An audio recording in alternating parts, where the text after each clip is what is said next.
சங்கீதம் 64 பக்கம் 708. ராக தலைவனுக்கு ஒப்புவிக்கப்பட்ட தாவீதின் சங்கீதம். தேவனே, என் விண்ணப்பத்தில் என் சத்தத்தை கேட்டருளும். சத்துருவால் வரும் பயத்தை நீக்கி என் பிராணனை காத்தருளும்.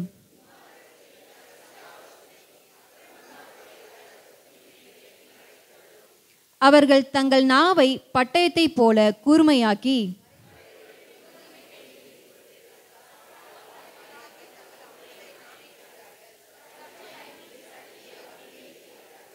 அவர்கள் பொல்லாத காரியத்தில் தங்களை உறுதிப்படுத்தி கொண்டு மறைவான கண்ணிகளை வைக்க ஆலோசனை பண்ணி அவைகளை காண்பவர் யார் என்கிறார்கள்.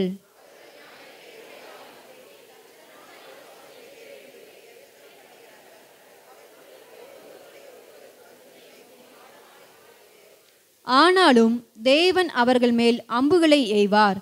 சடுதியாய் அவர்கள் காயப்படுவார்கள்.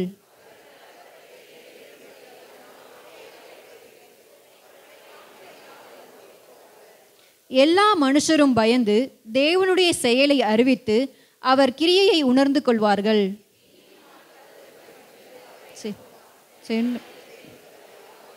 ஆமென். ஆமென். 9வது வசனம்.